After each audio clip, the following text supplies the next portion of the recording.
Hello, everyone. Welcome back. I woke up today to the wonderfully expected surprise of having Summer Mary's kit breakdown. We usually get these on the Tuesday before the event drops, so it's good to see that we're keeping this train going. We also got the, I guess they call it a motion demonstration. It's the breakdown of like the burst animations and the skills. So if you care a lot about that, like if that's the reason why you're gonna pull that videos up, you can go take a peek at that for yourself. Of course, the Twitter is always in the description in case you don't know how to get there or you're too spooked by Twitter. Completely understandable. But what we are here for today is this. It's the little infographic that I care a lot about. If you've been watching the streams since Summer was revealed and we specifically found out we were getting Summer Mary, you know that I am very worried about this character. Tetra is the most inflated roster we have in the game. So every new Tetra character is just competing with more and more of a stacked roster, whereas like Summer Neon is competing with Elysian. We've gotten one Elysian character since launch, so she has a much easier time carving out a niche and being incredibly useful, whereas Summer Mary is competing with the Bunnies, who are probably two of the most oppressive units in the game and just came out, and just a smorgasbord of niche utility options. So let's see what she does. She has a code water. I'm assuming this is just going to be the theme for Summer. All of them are going to be water codes. We knew she was a sniper. We found out yesterday she was a supporter, but she is a burst 1. Oh, that's good. Oh, that's very good.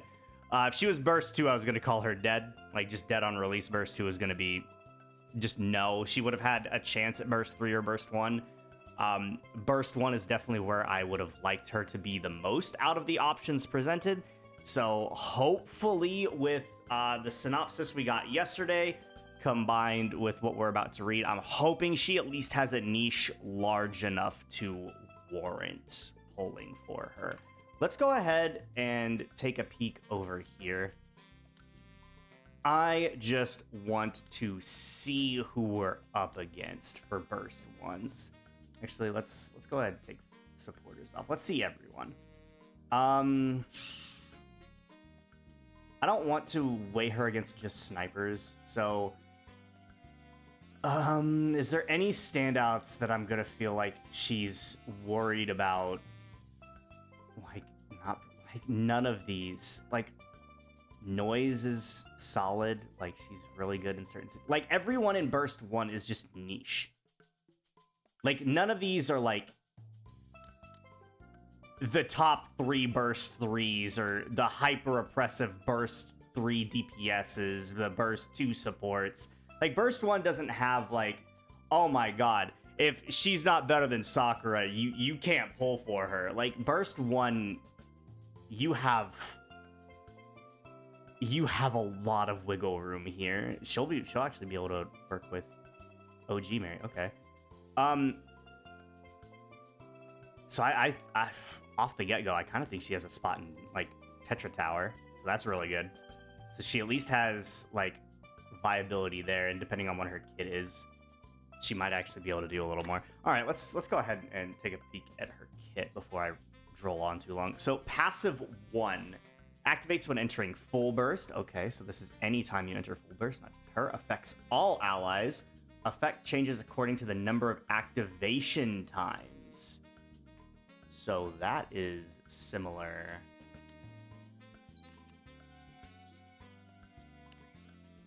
To this.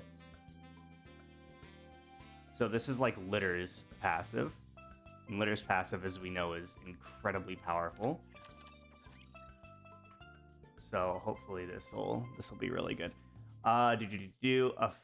Previous effects trigger repeatedly. So on the first instance of entering full burst, recovers 1.05 of caster's final max HP every 1 second for 5 seconds. Okay, so you're getting a passive heal. Twice recovers 3.69 of the caster's final max HP every 1 second for 5 seconds. And 3 times recovers 6.86% of the caster's final max HP every 1 second for 5 seconds. So that's what?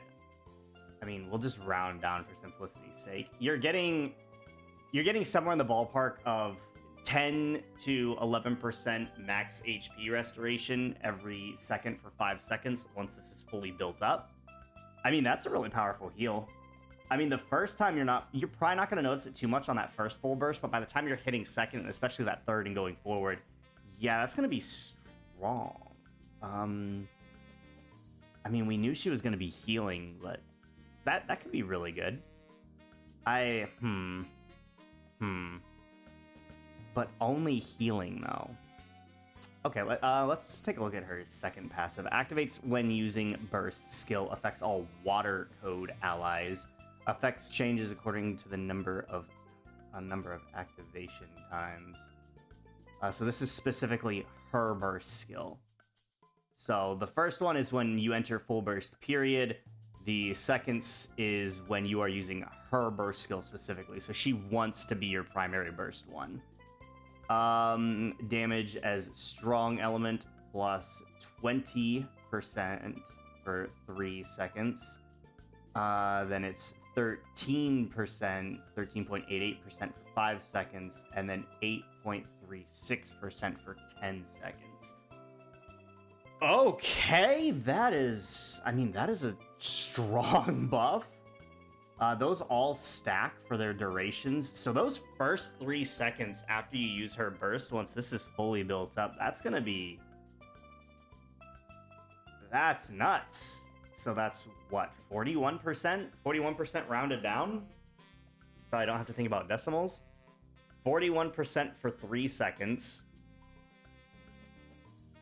Then it drops to 33. Or no, then it would drop to 21 at the 5-second mark, and then 5 seconds later. Okay, so I mean, it'll get weaker as you go on in time, but you have just a damage AUG, I should say, for 10 seconds, with that first 3 seconds being like a micro nuke. I guess that could be really good. Would you be able to get Vesti's burst off in that 3-second window? I don't think so. I feel like Vesti would be able to take like a high advantage of that 2nd and 3 range, like with her ult, and like her ult will definitely be taking advantage of that, like that 8.36% for 10 seconds part. But I don't think her ult gets out there to start doing damage enough to take advantage of this full passive, and Vesti's probably the biggest like water player I could see. I mean, let's just see who this will be working with. Polly's hyper defensive. Your PvP. Vesti is just a micro nuke if you can start stacking her up. Helm is still really good. I mean, no, Dorothy's ult isn't gonna proc in time, because Dorothy's ult takes about half a millennia to trigger.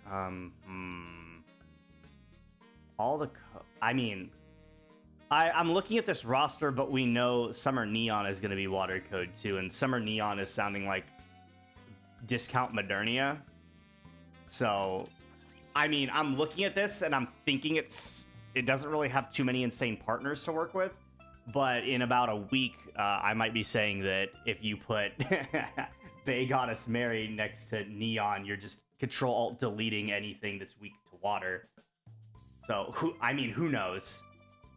This could definitely age very strongly. I just don't think it's going to be hyper oppressive at launch, especially in that first 3-second window. I don't think we currently have a character who can take advantage of that 3-second window to just delete things. I could be wrong. This is something I'm definitely going to want to see in game. But let's. Oh, that is okay. Affects all water code allies. Attacked by 23.23% for 3 seconds. For 3 seconds. And then recovers 27.87% of the caster's final max HP as HP for 10 seconds. I want to see something. Yeah, Litters is 5. What's a Blanc's debuff? Blanc's debuff is 10. What's a Ruby's AUG once she's fully built up? 5. So I mean, her buff is on the like shorter time frame. Like even Helms. What's Helms?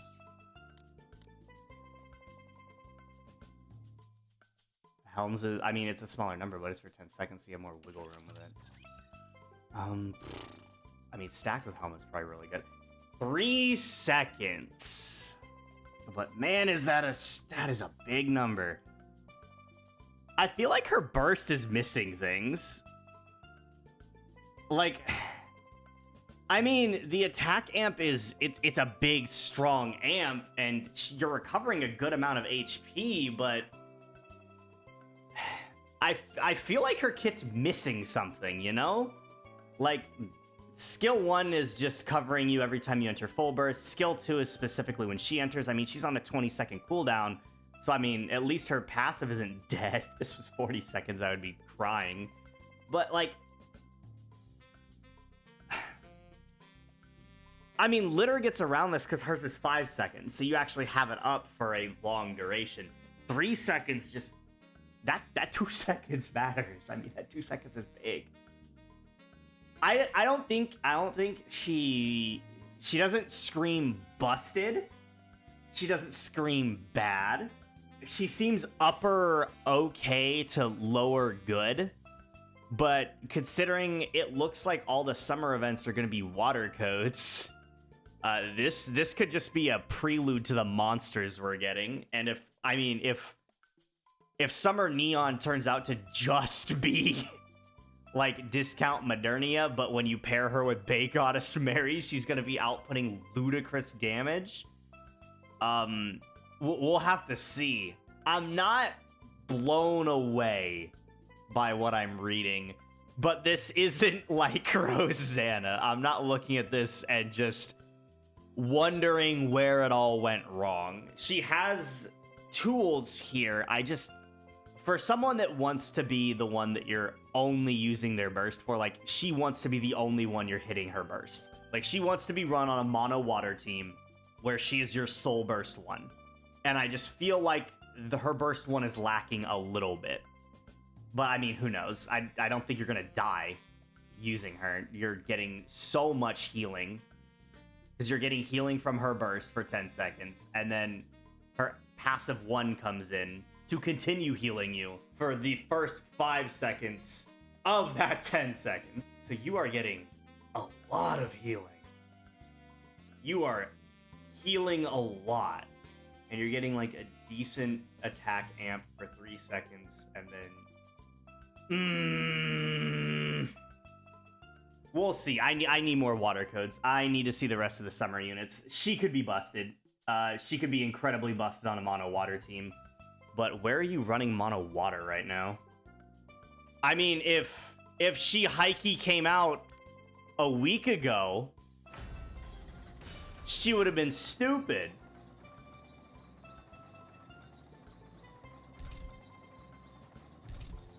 Like, you come in here, and this is where you want a mono water team.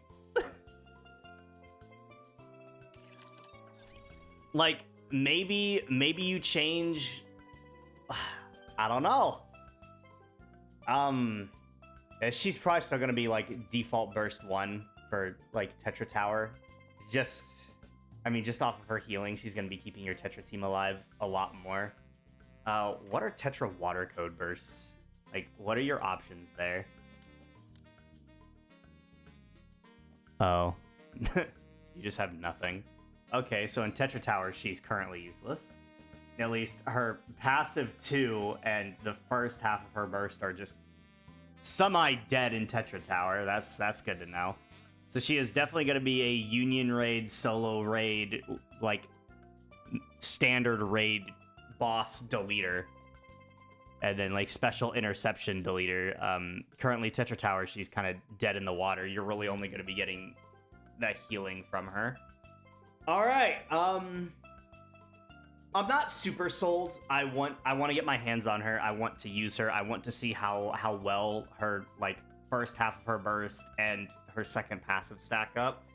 Her healing is pretty nuts. Like, I don't think you're ever gonna need another healer with her around. just because you are constantly going to be triggering that insane levels of healing. But Sniper combined with just hyper locked to water code allies does have me a bit nervous. But I mean, if you're looking for a character to have an easy skip for to save for like Nier, here you go. You could probably get away with not summoning for her, but oh man, am I happy this banner aligns with Neons. You'll know.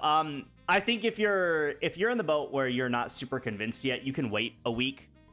Wait until we get Summer Neon's kit breakdown, probably next Tuesday. And once we know how strong Summer Neon's going to be, I think that's when you can make your decision on if you want to summon for Bay Goddess. Remember, we are getting a second summer event, and I assume that there are going to be water codes as well, whoever decides to drop then.